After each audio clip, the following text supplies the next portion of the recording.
you know, everybody talks about the humor. I may be one of the few people that's ever seen Scott upset. We went to the U of I on something, and generally if there was an issue at the U of I, he would go and, as you might expect, he'd play good cop and I'd play bad cop. Well, we got to the meeting with the U of I president. The U of I president said whatever he said, and Scott came completely unglued. And I remember looking like, holy cow, where'd this come from? We walk out of the meeting, and the first thing he says, he goes, that was fun. Can I be bad cop next time too?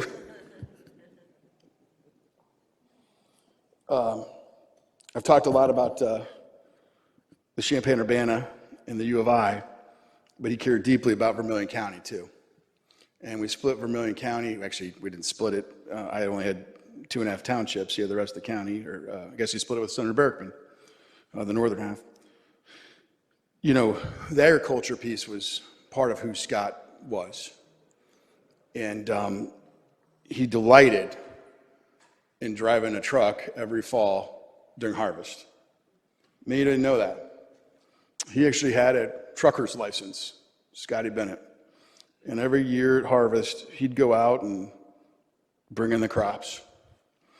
There were so many facets to him, so many things that we can say, you know, but he genuinely cared about people. In fact, the second to last conversation I ever had with him here was in the spring. We're going to bring a bill to help all of our retirees, retired teachers, retired U of I folks, retired state employees with their health insurance.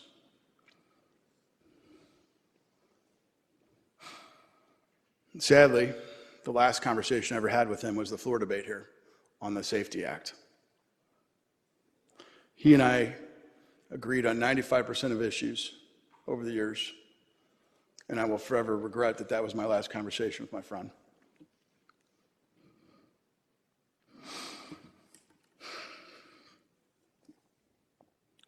I'd like to close with a couple thoughts.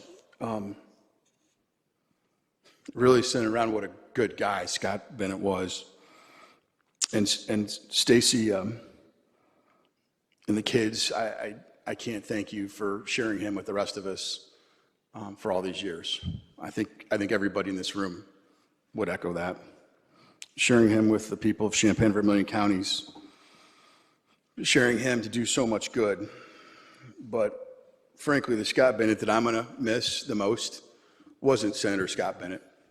It wasn't the guy that stood here and we've all got great stories about. It was the guy that I'd see on Saturday or Sunday watching football, those kids at BW3s back home. We're trying to give our wives a break. It was the guy that I'd see at the YMCA picking our kids up from whatever activity. And he'd look at me and say, we'd be waiting for the kids to come out, and he'd say, hey, Chait, so what's that, Scotty? Because, you know, one of these days, you and I are going to have to go work out.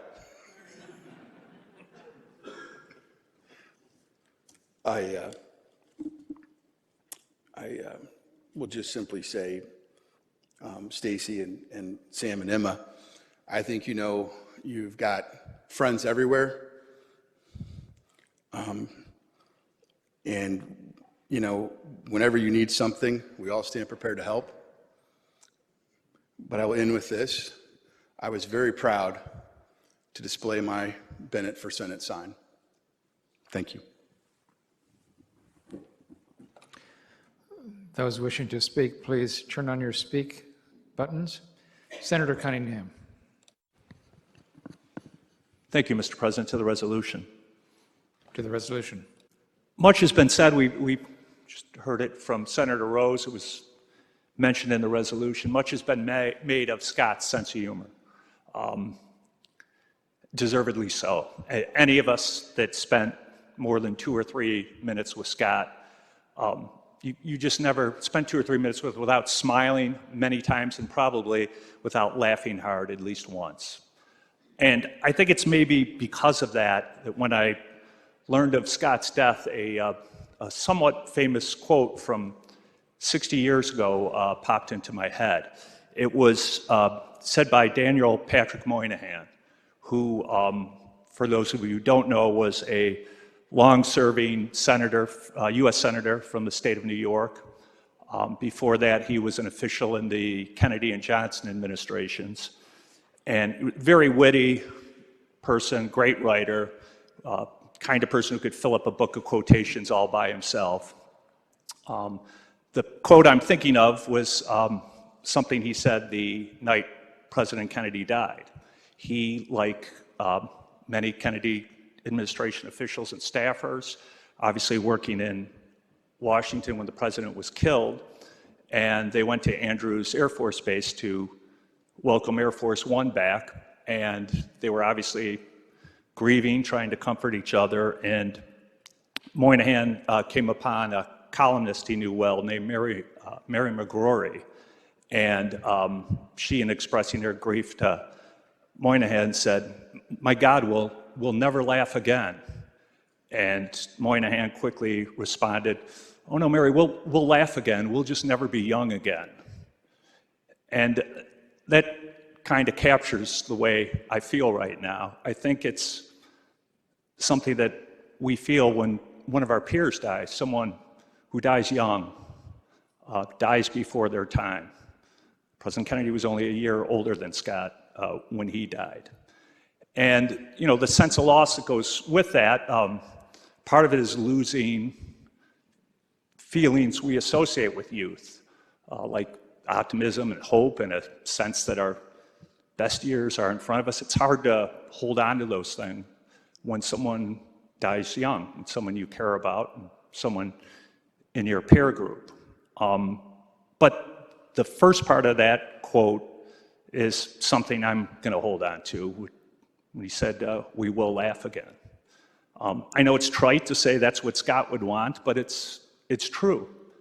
And what I'm going to resolve to do the rest of my time in the Senate, so it'll help me feel like Scott's still here, I'm still serving with him, I'm going to think about what Scott would say during various moments, particularly the more absurd moments we live through here, when maybe someone stands up on the floor and drones on a little bit too long. Maybe when someone says something in committee that's a little too self-congratulatory. If any of us had the pleasure of sitting next to Scott when those things happened, he would come up with a great sarcastic comment to make us laugh. And I think the incredible thing about it is Scott could make fun of situations and even people and do it without an ounce of being mean-spirited.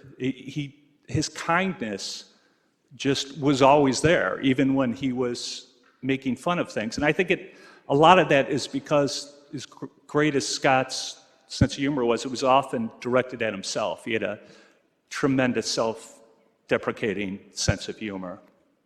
So that's what I'm going to do when the rest of my time here. I'm going to think to myself, when I listen to a debate, what would Scott say? And I know that's going to make me smile. I know that's going to make me laugh again. And we will laugh again. I'm just afraid without Scott here, we're going to laugh a lot less. He will be missed. Thank you, Mr. President. Senator Cunningham in the chair.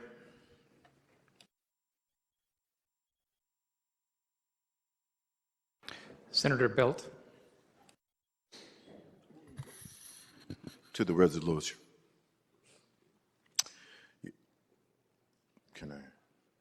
To the resolution. To the resolution.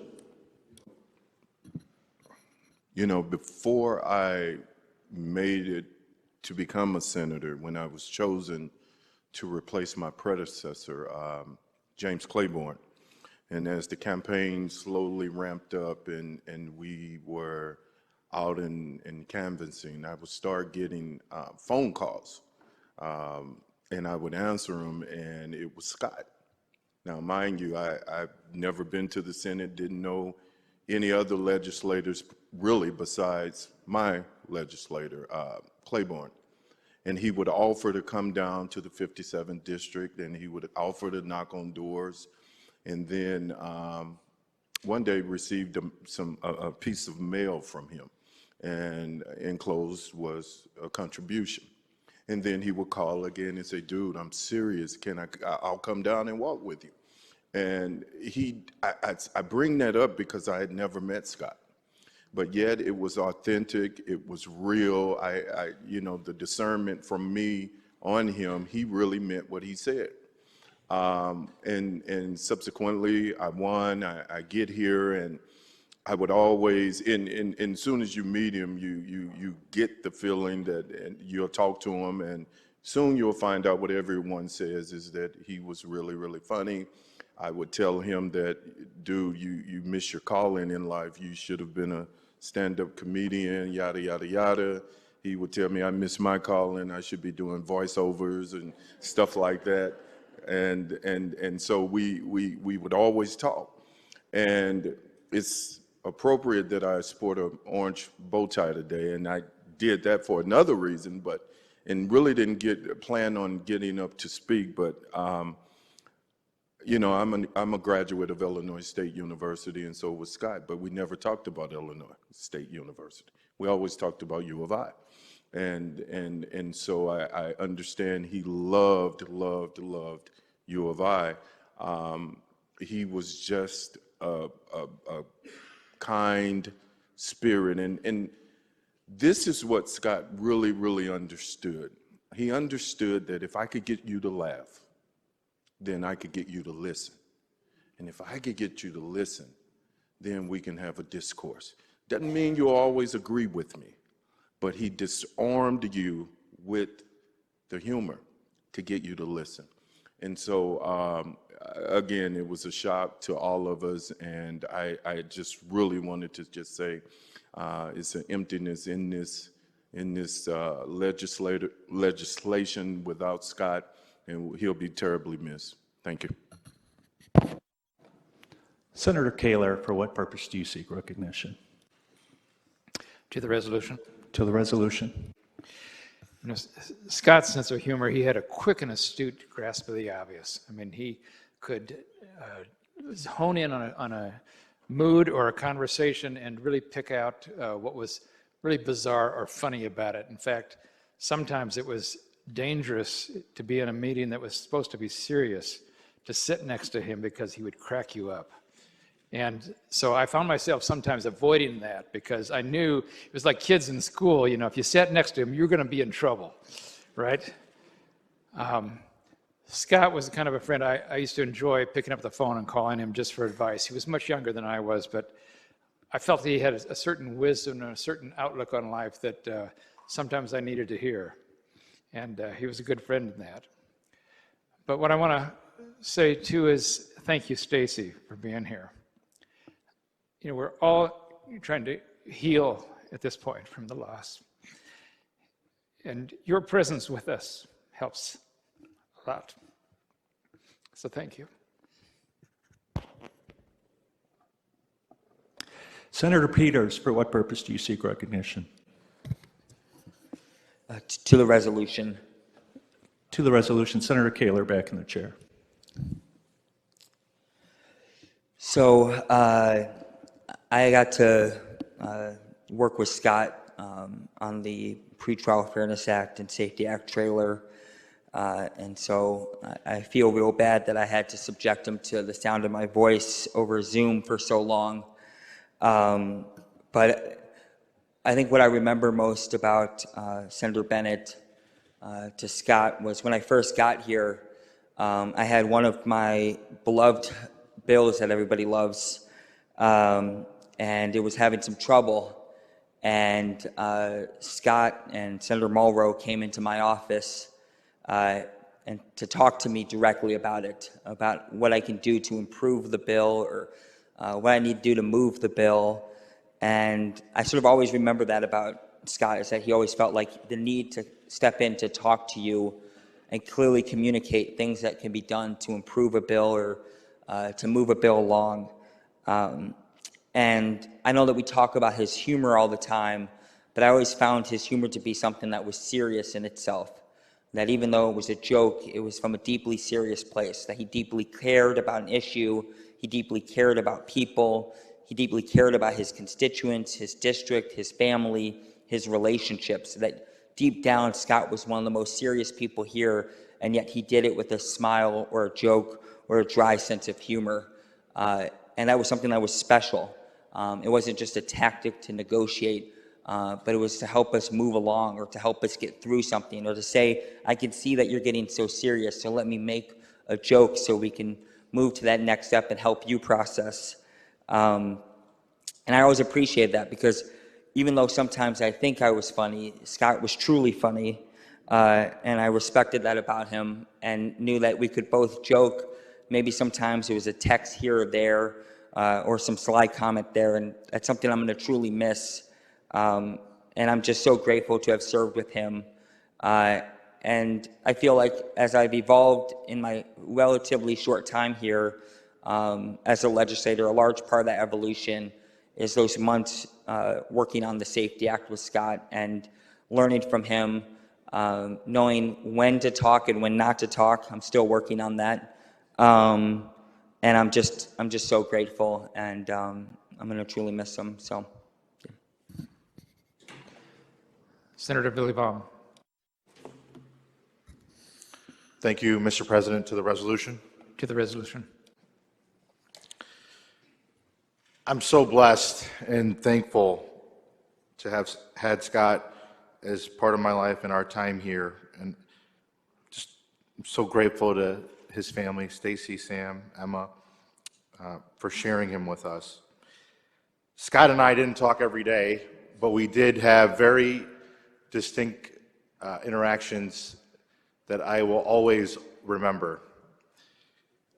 When I first came here and we were doing orientation, he was there. He's always the favorite. He was always a favorite to be at orientation. Much has been said about how he got along with everybody.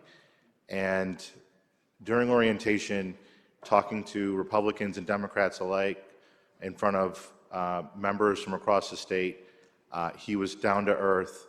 He was able to relate to everybody, and he really taught us a lesson. And every time I had these distinct interactions, I learned a lesson. And one of those lessons right off the bat was this job requires balance with your family life and the responsibilities that you have to do as part of this job. So we got sworn in after orientation, and in my first session of that General Assembly, I had one bill that went before the Agriculture Committee, and Senator Bennett was the chair of Agriculture. And many of you that know me, I don't tend to run exactly on time everywhere. And this was an 8 a.m. committee on Thursday, made up of farmers and people that get up early, and they start to the T at 8 a.m. So, but I think I'm smart. So I said, I'm a freshman, so there has to be other bills where other members are going to speak before me. And I look at the ILGA, and they're like, yeah, there's a couple members. So I said, I'll be there at 8:10. I got there at 8:10. There's no doubt in my mind that Scott Bennett organized the round of applause that took place when I arrived, and all 11 members of the committee were looking at me as if to teach me a lesson, saying, hey kid, you better get here on time.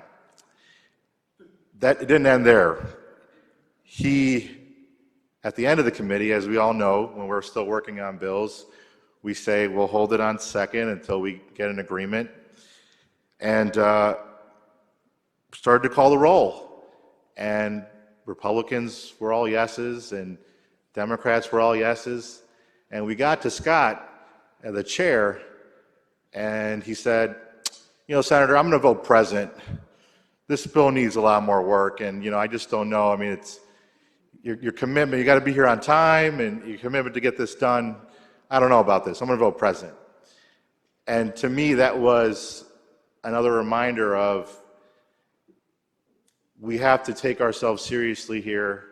We have serious work to do, but we can't take ourselves serious to the point where we forget that we're all human beings. And we worked together. I'll never forget that. I had the honor and privilege of going with Senator Crow, Senator Aquino, Treasurer Frericks to Taiwan on a delegation trip in 2019. And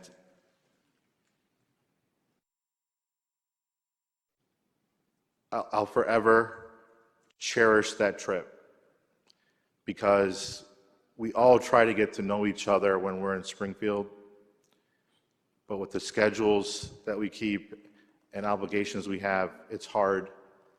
But that trip, I got to know Scott Bennett. And everything that's been said about him is incredibly true. He's a decent man, he's honest, he's funny as heck. In fact, you know, the biggest joke of that trip was we have a treasurer who experiments with food and enjoys it. Scott Bennett was the opposite. We had many a meal where he didn't partake and we were curious if he was dieting at some point. And really what happened was a conversation started about how he really enjoys going to TGI Fridays. And then it evolved into, I've been to 9 different countries, and in each one, I've been to the TGI Fridays in 9 different countries. And then our tour guide was sitting there very innocently, overhearing this conversation. And all of a sudden, the next day, we went to TGI Fridays. And of course, Scott said, we don't have to go there. I was just mentioning it. But of course, you know, we went and he helped us out in terms of what to order.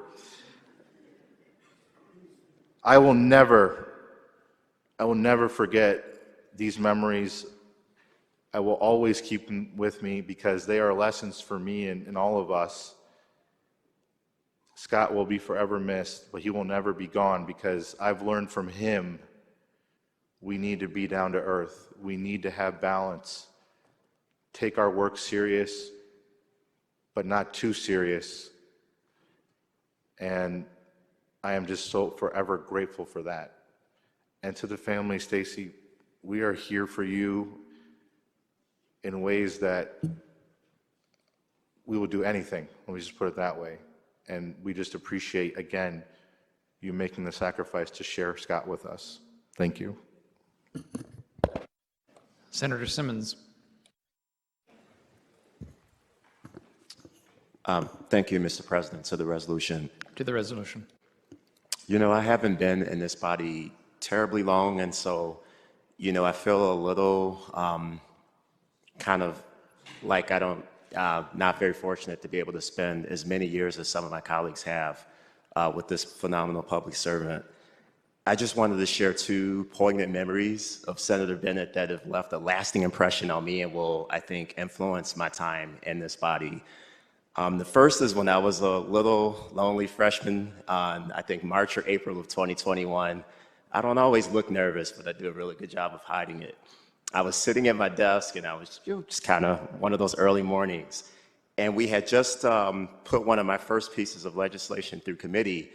And, you know, I was happy about that, but kind of just sitting at my desk, you know, just trying to stay warm. And Senator Bennett walks over to me, and I remember I sat up because I said, oh my God, here comes one of these senior members, and what's he gonna say to me? And you know, you get nervous as a freshman sometimes. And he had this laminated article from a home newspaper in his hometown where they had talked about little old me in this state Senate committee on the Jett Hawkins Act. And when that happened, I remember I felt so touched that this member who'd been here many more years than this senator saw me and made me feel seen. And I took that laminated article back to my district office, and it sits right above my desk. And whenever constituents come to visit me, I always like to point to that article, say this was from my good friend Scott Bennett. And so, you know, this is such a profound loss for this body, for this institution, for all the reasons that previous speakers have outlined. It's a loss for myself because I won't get to spend more time getting to know Scott and reciprocating the kindness that he showed me as a little lonely freshman. But what I can share is that I'm committed to sharing Scott's legacy and that kindness for new members that arrive in this body, people that visit the Capitol, making them feel seen. It's such a simple, elegant thing that he clearly understood so well. And so the other poignant memory about our good friend, Senator Bennett, is, you know, our very last conversation. What a gift that last conversation when the president took us to dinner. And it was just so incidental how it happened. I was sitting at a table and Scott came over and sat down with that junior member over in the corner, and we talked for about an hour. And we talked about a lot of things, but the thing that really stands out is he talked to me about balance. And, you know, it's just so poignant that was our last conversation because we talked about the strain on us as public servants, right? We all know that to do this job pulls you in a lot of directions. It takes us away from our families. It can put a strain on our relationships, and it can really take its toll. And the very last thing that Senator Bennett told me, and this was just maybe a couple of weeks before we lost him, is he said, really, you know, look after your family, look after your partner, look after your siblings, spend time with. I don't have children. I hope to have children, but you know, he really gave me a clear perspective on how we often talk about balance, but it's one thing to talk about it and it's one thing to actually live it. And he gave me some examples of how he helped learn to live that balance. And so my commitment is in the spirit of legacy, and his legacy is to try to live that balance and my time in this body, and to pass on that wisdom to future members that may be so fortunate to serve in the Illinois Senate. So to Stacy, I thank you for sharing Scott with us. You know, he just made this institution, he elevated this institution, and has left just such a permanent influence on so many of us. And so thank you. And as Senator Villavalum said, you shared him with us, so whatever you need from us, you just say the word. Thank you, Mr. President. Senator Berkman. Thank you, Mr. President. To the resolution. To the resolution. Senator Rose mentioned earlier that his district adjoined Senator Bennett's to the kind of the south and west. Mine was to the north and west of Scott's. And where Scott's from, Gibson City, is within my Senate district. I know Scott's uncle, Tom, who many of you will get to know here soon. I know Tom probably better than Scott, but I can tell you this, that Bennett family has something that is totally right in this world, which is that they are simply incredible human beings, and Scott was certainly one of them.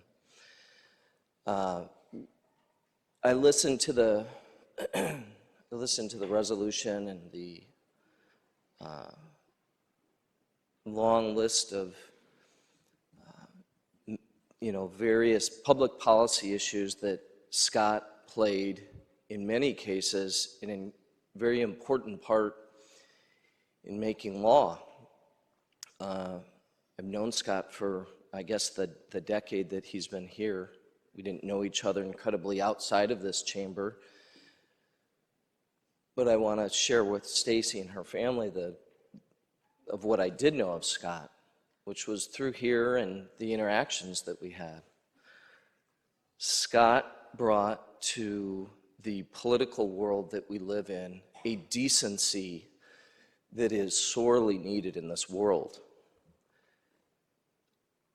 As I reflect on the 10 years or so that I've known Scott, I can tell each of you and importantly you, Stacy, and your children, I never once had a negative, even slight interaction with Scott. That's the type of decent human being that he was. We debated some of the most important issues of the day in this chamber, issues that all of our constituents struggled with, and I got from Scott nothing but kindness and friendship and straight answers, which from this side of the aisle we appreciate. When I heard of his passing, I was shocked. And I know that I wasn't alone in people throughout the state who've come to meet Scott and to know Scott and to appreciate Scott and to love Scott. And I simply wanted to convey to you, Stacy, and to your children, just the love that we have for you sharing him with us. And from one young family to another, our hearts pour out to you. Thank you. Senator Sims.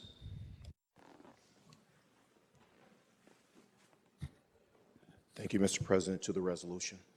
To the resolution. First, let me say, Stacy, to you and Sam and Emma, our deepest condolences. Our loss pales in comparison to the loss that you have experienced.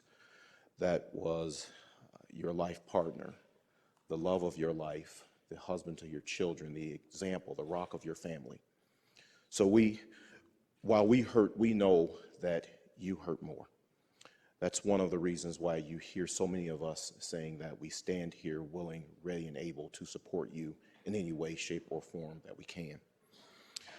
You know, I've got many stories I could share about Scott, but I will share only a couple. The first is I feel incredibly blessed to have spent the time that I did with Scott over the last several months and weeks as we worked on passage of the trailer bill to the Safety Act, the Pretrial Fairness Act. As we worked together, we spent hours and hours and hours together. So we got a chance to laugh. We got a chance to yell at each other. We got a chance to exchange ideas. We got a chance to engage with each other. And I remember one of the instances in particular. We worked over the Thanksgiving holiday, every day but Thanksgiving. Thank you, Stacy, for at least giving us, letting us have him that time. We worked every day. And one of those days, Scott and Stacy and the family were away. And Scott was on mute, and we were debating a point, and a question came up to Scott. And Scott goes off mute. He answers a question, and he did in that Scott way. He immediately disarmed the room by saying, I'm gonna jump back on mute because you guys don't want to hear what's going on this side of the phone. So he jumped off, and he got off, but he still stayed on the call and still stayed engaged. But that was what you got from Scott. You got a seriousness from him about his commitment to an issue. When he was involved, he was dedicated. He gave all of himself. He committed himself completely to something. He didn't take anything for granted. He didn't take for granted his service in this chamber. I remember when we first met when I was elected to the Illinois House, and when I came over to the Illinois Senate, we had been working on as the resolution mentioned, the Pretrial Fairness Commission through the Illinois Supreme Court. I was the House's representative, and Scott was the Senate's representative. When I came over to the Senate, Scott and I went in to see President Cullerton at the time, and Scott said, I don't feel like we can lose this voice in this discussion. So is there a way we can expand our appointment to the commission so LG can stay involved? And that's how he was. He wanted the work done. He wanted to make sure that we were getting the best product done. So we did that, and I stayed involved and I stayed engaged in that work, and we finally got that piece of legislation across the finish line. You know, when we learned of Scott's medical emergency, many of us were attending the Council of State Governments National Conference. When it happened, we were going into the Midwestern Legislative Conference's Executive Committee. And I said to, during that meeting, I said to the other members of the committee, I said, pray for the Bennett family, pray for the Illinois delegation, because we are going through a challenge right now.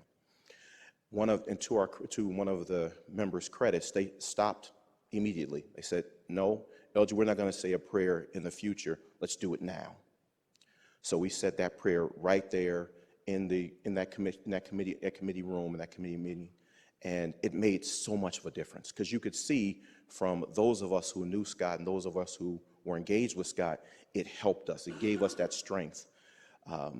Then we also, as we were attending that conference, before we did that, many of us, we really wanted to lift Scott up.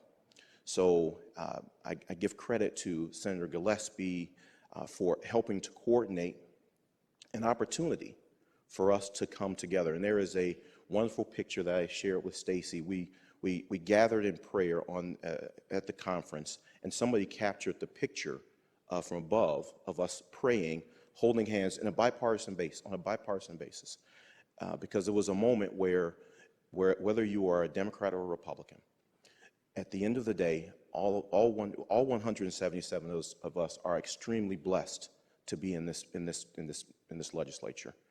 And we weren't Democrats or Republicans. We were all staying there together, praying for our friend, praying for our brother.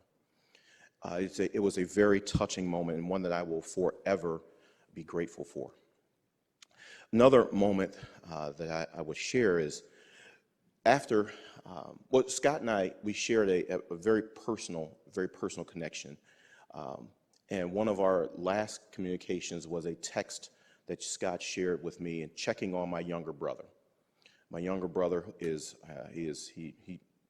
cancer. He has had his arm amputated, and Scott and I were sharing a discussion about that. And Scott would every now and then call and check in on him. So he sent me a text saying, "How is Joshua doing?" And I said, "He's doing okay. He's coming along." But that meant something. Scott was dedicated to making sure that he knew the things that were important to you, and he wanted to make sure that you knew you were not alone. And that meant so much to me. Just like after we passed the Safety Act, Scott came by the office to check in on me, and he said, "Yeah, I want to give you something." We had talked before. He knew that Justice Thurgood Marshall is a legal idol of mine. And he brought me a gift. It was a quote from Justice Marshall. It says, "You do what you think is right." That's what each one of us, and I know taking away from where Scott, his commitment to this body, his commitment to this state, he did what he thought was right. Because that's the legacy we want us to remember of him. You know, as I think about Scott, I think about three different characteristics. He was authentic, he was selfless, and he was caring. All qualities I think each one of us would do well to emulate. Thank you, Mr. President. Thank you, Stacy, for sharing him with us. We've got two more speakers, and then we're going to turn it back to President Harmon. Senator McClure. To the resolution, Mr. President. To the resolutions. So there's lots of wonderful words about Scott. Senator Cunningham said that we'll be going to think about what would Scott say in this environment. Here's the problem. I never knew what Scott was going to say in any environment. And that's what made it so incredible. These legendary first bills. I recall some apprentice bill turning into Scott grilling someone as to why they're supporting President Donald Trump in his show, The Apprentice. I mean, where does he come up with this stuff? And he just had this incredible personality that was sincere, and I think Senator Sims talked about authenticity. Some people that are funny always try to be funny, and even in uncomfortable situations, they will try to say something that's funny, and they'll sort of keep their real views on the back burner. Scott could be funny in a nice, happy way, or Scott could be funny in a very biting way, but it was never insincere, and he never backed down. I recall talking to Scott after the Safety Act was first passed at 4:30 in the morning. And, you know, there's been talk about his involvement in making it much better with Senator Peters and Senator Sims. But I think it's important, it was important for me over the course of 4 years to realize that Scott was doing things for the right reasons. And the final debate, of course, that I was here for with Scott was the Safety Act, and I know President Harmon brought up this in the funeral, as did Senator Rose. And he mentioned me by name, he mentioned others by name, which he'd never done before. Now, listen, typically I will shrug it off, you know, it's just people doing things on the floor, it doesn't really bother me. But I didn't want Scott to be mad at me because he is so sincere and he really doesn't do that. So I did talk to him afterwards. I don't want to share what we talked about, but you know, it was okay. It was okay. And he understood that we were doing what we thought was right, just as he was doing what he thought was right. And you know, Scott did not come up to me often, doesn't come up to members often maybe to talk about things that happen in committee or to compliment them on the floor. But he did it a few times with me. He came up to me, made it a point to do that. And that meant something. I mean, that really meant something. And when he would come up to me or others to get on his bills, there was one bill in particular he wanted me to try to help with our side of the aisle to convince him it was okay to vote for, so he had me jump on that bill. I trusted him.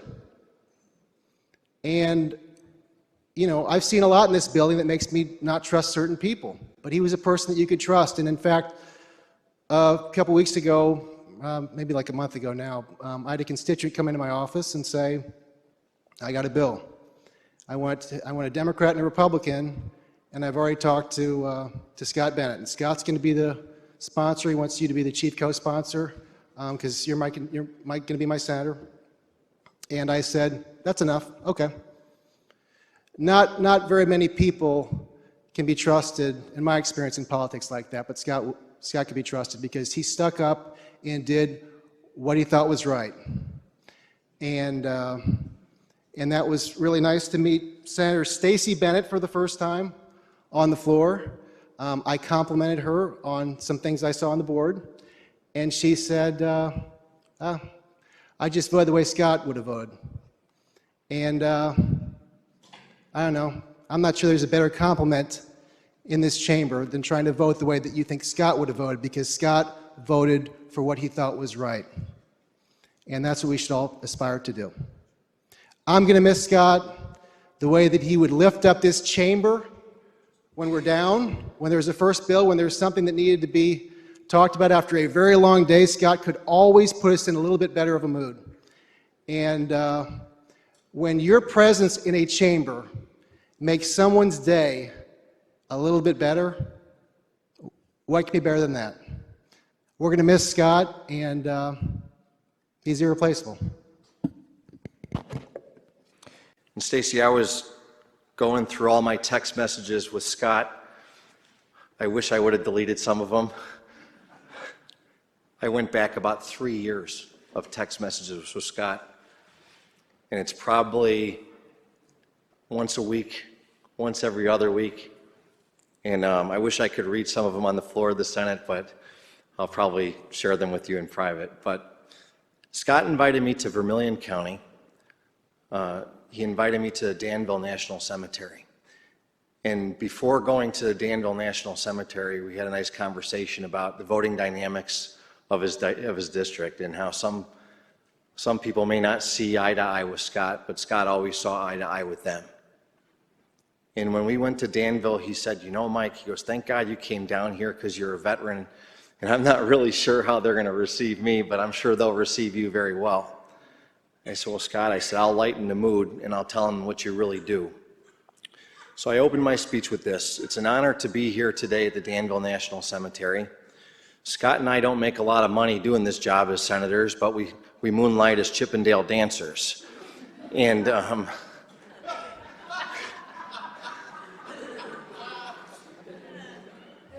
everyone all of a sudden started cheering for Scott to dance. And we laid wreaths that day. We went from grave to grave. We saw Medal of Honor winners. We talked to people that have lost family members that are buried there. Scott was truly a man of the people. He was such a man of the people, he took me to this legendary hamburger place down the block called Grossburgers. And then Scott and I filmed a Lipitor commercial afterwards because that's how we felt after we went there. Scott and I have shared law cases together. We've shared many law cases together, and when somebody said, who do you trust in Champaign? I told them Scott Bennett as a lawyer. Scott represented his clients, he represented his friends' clients, and he did it better than anybody, and he took care of them like there was a member of his family.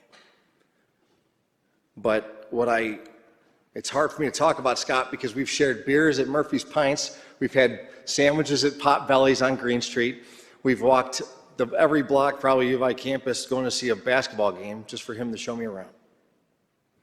But there's two things that stick out in my mind the most, without getting too emotional here. Number one is his love for you. Regardless if you're a K-State graduate, he loved you.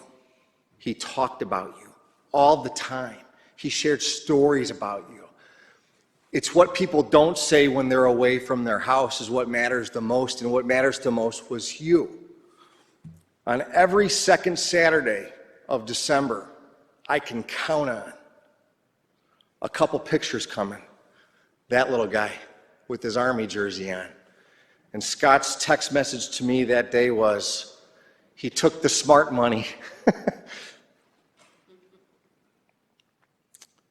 Sent that picture with his thumbs up on day 6 of quarantine. He told me about Emma when she wasn't feeling very well and how much he cared about her when he had to go to the hospital. Your husband was the best person, one of the best friends I've had down here. And I don't get emotional very often. He's a good man, and I'm so sorry he's lost. But he's with us forever. And thank you for giving us your husband, and thank you for being here. God bless you guys, Stace. Senator Aquino. Thank you, Mr. President. To the resolution. To the resolution. I've and thank you especially for recognizing my button. I turned the button on and off a few times because unlike my previous colleague Hastings, I actually am a very emotional person. I share my emotions on my chest, and so it's difficult to speak sometimes in moments like these. As noted earlier, had the distinct honor and privilege to travel with Scott abroad, and you get these. It's interesting. You get these opportunities to learn about people even more so, just taking a trip with them.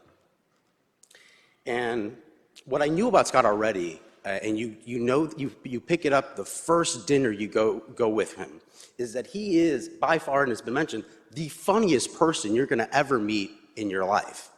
I remember after the first dinner that I went with him, I called my wife right afterwards. We went to Alexander's. He shared a bunch of stories. I don't know who else we were with, but I do remember this, is that I called my wife right afterwards, and I was like, oh my God, my stomach is hurting. And she's like, wow, did you eat something bad or something? I'm like, no, the muscles of my stomach, my core is hurting so much because I laughed so much. Because this colleague of mine, Scott Bennett, just had me laughing the entire night. And most of it was at his own expense. I mean, he would also make funny jokes about others, and he would joke mostly to me about certain things, about myself. I got a clipping where I was the chair of redistricting. I guess there was an article in Champaign County that didn't necessarily love the way things were going, and so he also shared a clipping that I didn't share with my family, and I don't have showing in public, but he sent it to me, and I appreciated it.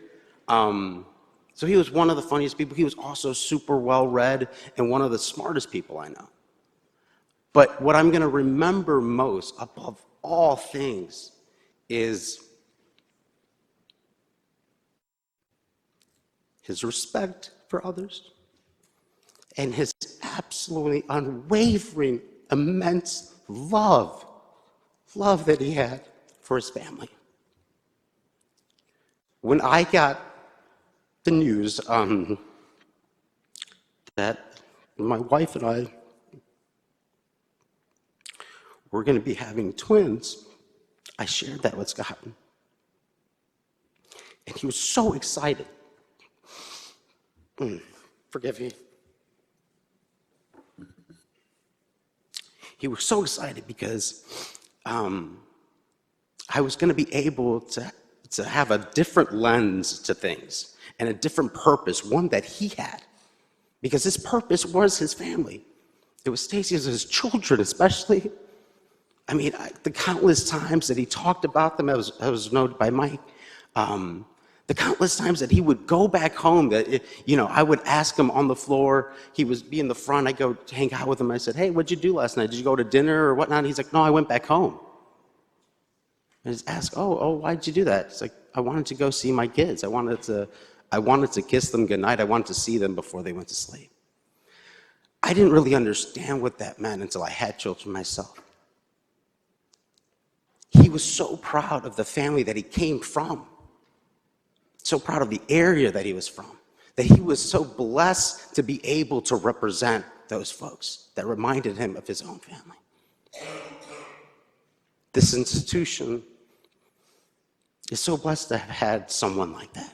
This state is so lucky to have had such an amazing public servant like Scott Bennett.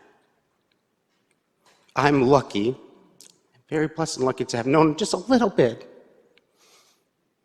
that some crazy way I got invited to this trip that we made amazing friends with, to that I still get a photo that's sent about me that that we won't share, but is shared amongst the close people, that Scott would always joke about having it up during another one of our colleagues' retirement speeches, that he was joking with me, he's like, we're gonna have that picture on the floor to make me feel uneasy. He was such a great man. And as was noted earlier, I thank Stacy and I thank the entire family for sharing Scott with this body, with the state of Illinois. We are better people for it. I'm a better senator because I got to see Scott work as a senator, but I'm just so grateful that hopefully I'm a better father because I got to meet one of the best fathers that I know. That was Scott Bennett. Thank you. Seeing no further speakers, President Harmon to close. Thank you, Mr. President, ladies and gentlemen of the Senate. We could spend the rest of the day telling stories about Scott. His humor, his wit, his intelligence, his kindness, his decency, his dedication. And those of you who spoke did an admirable job, though we just scratched the surface. I would like to use my remaining time to share a message with Scott's beloved wife, Stacy, Senator Stacy Bennett, who has so admirably stepped in to fulfill the remainder of his term. As you all know, I recently lost my mother. If you read her obituary, you know too that I lost my father at a young age, not much older than Sam and Emma. My mom became my hero after my dad's death. She would dispute this was true or demonstrated for many days during my teenage years, but she represented strength and stability to me when my world had been thrown into disarray. Stacy, I know you did not ask for this role. Everyone in this room wishes that you did not have to fill it. But I am confident that you will also always be your children's hero, and you will always be part of the Senate family. Never hesitate to reach out for us for anything that you need. I ask for the adoption of the resolution, Mr. President. President Harmon moves for the adoption of Senate Resolution 1386. Those in favor who are willing and able will please rise for a moment of silence.